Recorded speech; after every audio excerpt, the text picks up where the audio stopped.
महाराज जी, ये सत्य है कि मनुष्य का भविष्य भगवान के हाथ में है, परंतु ज्योतिषित विद्या भी हमें भविष्य बताती है। कभी कभी बहुत परेशानी में हम इसका सहारा ले एक लेते हैं। बात हमें बताओ कि भविष्य का मतलब है जो कुछ हमने पूर्व में कर्म किए हैं उसके अनुसार इस शरीर की रचना हुई, और इस रचना में वो लिख गया है कि इतने वर्ष में ये, इतने वर्ष में शुभ अशुभ, सुख और दुख। ठीक है ना? अब जो हम भजन कर रहे हैं ये कहाँ लिखा था? हम इसके प्रभाव से लेख को भी मिटाएंगे, इसके प्रभाव से हम भगवान को प्राप्त करेंगे। हमारे भाग्य में, कुंडली में नहीं लिखा भगवत प्राप्ति, हमारी कुंडली में नहीं लिखा कि हम कौन सी सिद्धि प्राप्त करेंगे भजन से। ये मानव देह केवल पशु का देह नहीं है कि जो हमारे भाग्य में लिखा वही हम केवल भोगेंगे। नहीं, हम नवीन कर्म करेंगे, ऐसे महान कर्म करेंगे, ऐसा भजन करेंगे कि अपने भाग्य को मिटार दे, तभी भगवत प्राप्ति होती है। अगर हमें अभी कोई बता दे कि परसों आपको एक कष्ट होने वाला है, बच नहीं सकते हो, तो परसों कष्ट होता तब हम दुखी होते, लेकिन दुखी तो आज से हो गए ना। और उसके निवारण के लिए सच्ची बात मान लो, भगवान ही केवल निवारण कर सकते हैं।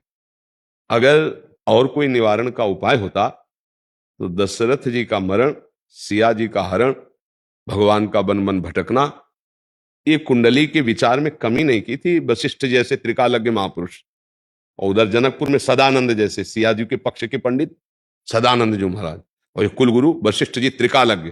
क्या कुंडली विचार में कुछ कमी रह गई कि ये जानकारी में कमी थी? वो ऐसे हाथ मींचते हुए भरत जी से कह रहे, सुनो भरत, भावी प्रबल बिलख कहो मुनिनाथ, हानि लाभ जीवन मरण जस अपजस विधि हाथ। क्या करो? सही ढंग से चलो, भगवान का आश्रय लो, भगवान की लीला कथा सुनो, नाम जप करो, अपने कर्तव्य का पालन करो, जो दुख सुख आए उसको सहते रहो। अगर हमको बता दे कोई कि आज के 5वें दिन भारी संकट आने वाला है, और वो भारी संकट 5वें दिन किस रूप में आता कि नहीं आता, हम आज ही से डिस्टर्ब हो गए, बढ़िया ये है कि जानो ही मती, जो कुछ आवेगा भगवान है, हम सहने के लिए तैयार हैं, हमारे कर्म का फल होगा, और उसको मिटा सकते हैं तो भगवान ही मिटा सकते हैं, ये तो पक्की बात जान लो। अब हम चिंता क्यों करें? भगवान है ना, हम नाम जप करते हैं। अब अगर हम पहले से इस बात की चिंता में रहें तो हम तो मर जाएंगे। कल तुमको एक्सीडेंट होगा, तुम्हारी हड्डी टूट जाएगी, अब चाहे जहां उपाय कर लो, अगर कल हड्डी टूटनी है तो टूटनी है, पक्का है। लेकिन हम आज से क्यों तोड़ के बैठ जाए अपने दिमाग को, अपने बल को, आत्मबल को? हो सकता है वो जो लिखा है वो कल टल जाए, हो सकता है, क्योंकि भगवान के भरोसे सब हो जाता है। भगवान बड़े बड़े लेख को भी बदल देते हैं, तो हम उनका आश्रय लें, उनका भजन करें, उनकी सेवा करें और अपने कर्तव्य का पालन करें। हाँ, अगर हम अपने जीवन को अच्छा बनाना चाहते हैं तो दूसरों को दुख कभी ना दें, तो तुम्हारा लिखा हुआ दुख बच जाओगे तुम। ये आपको अंदर की बात बता, किसी को दुखी देखकर उसके दुख में सुख प्रदान करने वाले सहयोगी बन गए तो तुम्हारा दुख मिट जाएगा। किसी के सुख को छीनकर स्वयं सुखी होना चाहोगे, तुम्हारा दुख पक्का और बढ़ जाएगा।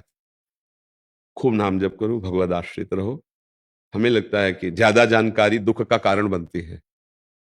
आज से 10 दिन बाद 7.5 शनिचर लग जाएगा आपका, वो आज से ही लग जाएगा। अब तुम चिंतित जब लगेगा तो हमारे भगवान है ना, वो संभालेंगे। हम नाम जप करते हैं, भगवान के आश्रित है, जो दुख सुख आएगा देख लिया जाएगा। हम अपने सतमार्ग में चले तो निश्चिंत रहोगे, जो होना है सो होना है। जन्मेजय जी को पहले से पता चला कि परीक्षित जी को आज सांप काटेगा, तो सांप था ना, पूरी व्यवस्था की, बड़े बड़े मंत्रज्ञ, बड़ी बड़ी औषधि, बड़ी बड़ी व्यवस्था कि एक वायु भी वहां बिना आज्ञा के नहीं जा सकती, ऐसे मंत्रवेत्ता ऋषि बैठा दिए, क्योंकि राजा थे।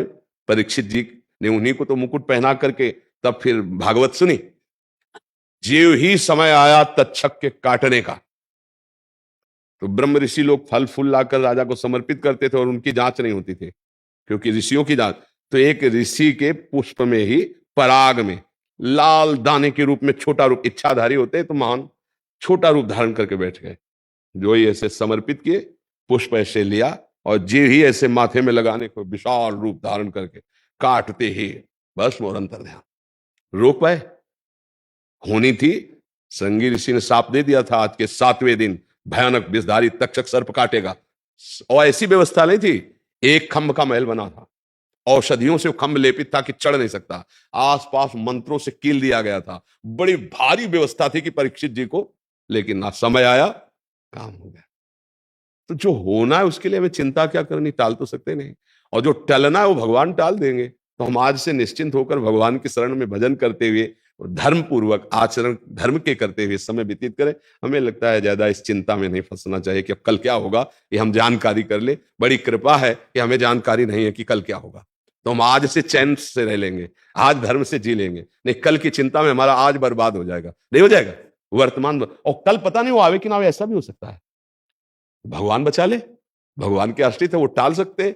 मान लो एक्सीडेंट होना है कल, तो पैर में ठोकर लगी, वो भी तो एक्सीडेंट हो जाएगा। एक चबेटा लगा, थोड़ा अंगूठा फूटा, बच गए, बोले हो गया, वो निकल गया। तो भगवान ऐसा भी कर सकते हैं, वो करतुम अन्यथा करतुम सर्व समर्थ है। हम मस्त रहे, उनके सहारे रहे।